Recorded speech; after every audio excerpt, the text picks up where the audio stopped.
Excellencies, Secretaries General, President of the Assembly, distinguished delegates, ladies and gentlemen, dear friends.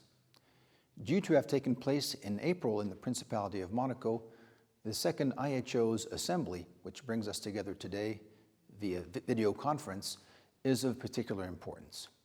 This Assembly is held at a time when we need to join forces and work more closely together than ever before with regard to the challenges all countries are facing today.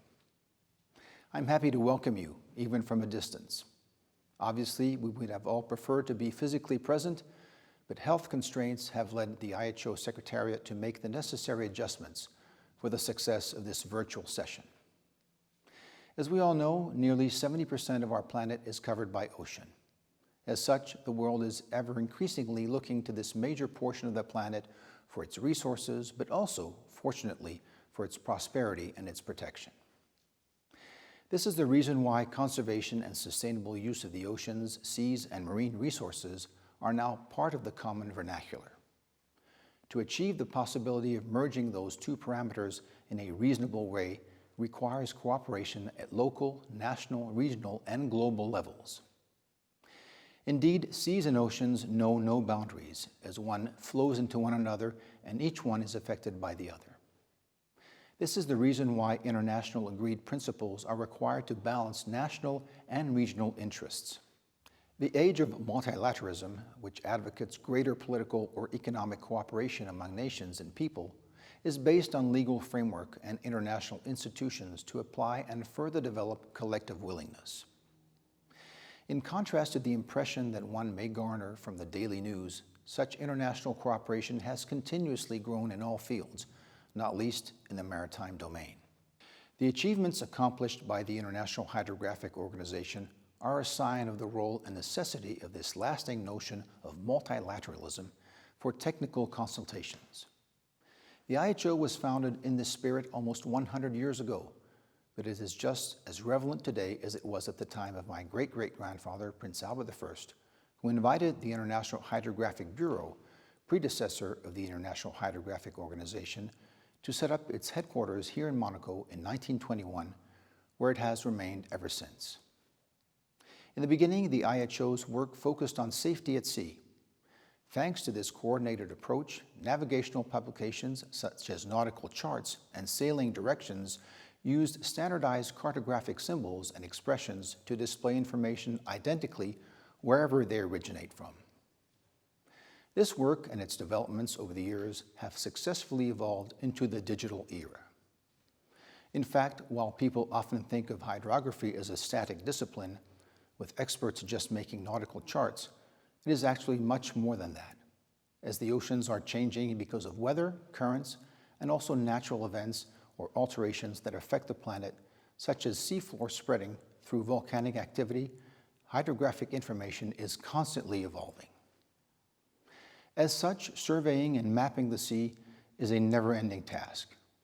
There is still a lot of work to be done to increase the coverage, standardization, and sharing of hydrographic data. It is true that IHO is primarily an organization focused on technical aspects, but this is only one side of it. In order to do hydrographic work, qualified people are needed. IHO is hugely engaged with member states, helping to build capacity and train people from their country so that they have the knowledge and skills to carry out these tasks. Over the years, hundreds of students have learned the principles of sea surveys and cartography thanks to IHO standardized courses.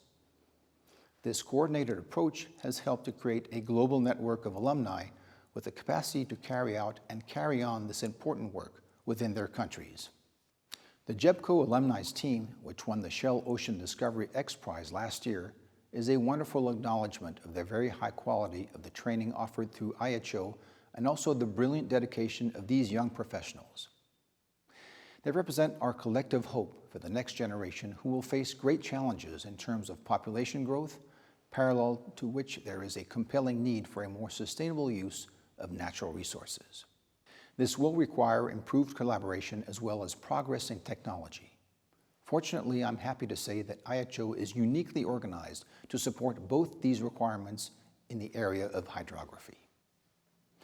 In order to use marine resources whilst also preserving the marine environment, accurate information is essential. It is by capitalizing on oceanic parameters that it will be possible, for instance, to develop efficient marine renewable energy, improve productivity for fisheries and aquaculture, and the list goes on. The marine environment is constantly changing, whether due to variations in the climate, extreme environmental events, human activities, or simply the natural flow of tides and currents. The development of a sustainable blue economy, the preservation of the marine environment, the preservation of maritime hazards and climate change are all driving the need for up-to-date marine data to support decision-making. All activities which relate to the oceans will be impacted and will need to adjust if the marine environment continues to change, as trends seem to indicate. As such, hydrographic data, created according to international standards, enables countries to monitor alterations or modifications in order to adapt their activities. It is highly important to bear in mind that the sea is a great unifier of people.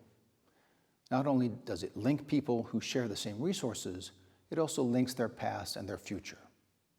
Preserving this link requires showing respect and acting responsibly toward the sea, to which we all owe so much. The IHO is the essential organization for the maintenance of our collective aspirations in the field. This is the reason why it is with great pleasure that I declare the second session of the Assembly open. I encourage the Assembly to conduct its work in the same constructive and friendly tradition initiated by the Hydrographic Club, and to continue its contribution to the sustainable management of the oceans, seas, and navigable waters. Thank you.